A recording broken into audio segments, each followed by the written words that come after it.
गुढीपाडवा मराठी हिंदू संस्कृतीचा आणि नववर्षाचा सण.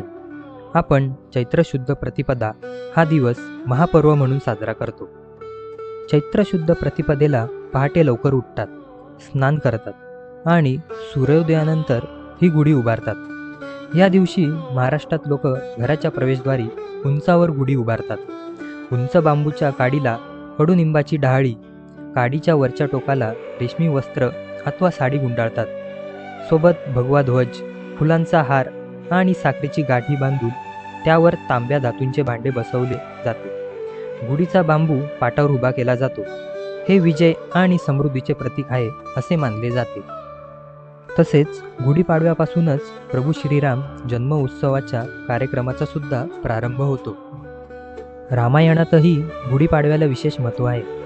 असे मानले जाते की दैत्यराजा रावणाचा पराभव करून प्रभू श्रीराम, माता सीता आणि भगवान लक्ष्मणासह अयोध्येला परतले. अयोध्येमधील जनतेने विजयाचे प्रतीक असलेल्या बांबूंच्या काठ्यांवर गुढी सजवलेले झेंडे वर उलटे भांडे फडकावून विजयी राजाचे स्वागत केले. सण हिंदू संस्कृतीचा, उत्साहाचा आणि मराठी मनाचा. तुम्हाला व तुमच्या कुटुंबियांना गुढीपाडवा व मराठी हिंदू नववर्षाच्या मंगलमय शुभेच्छा.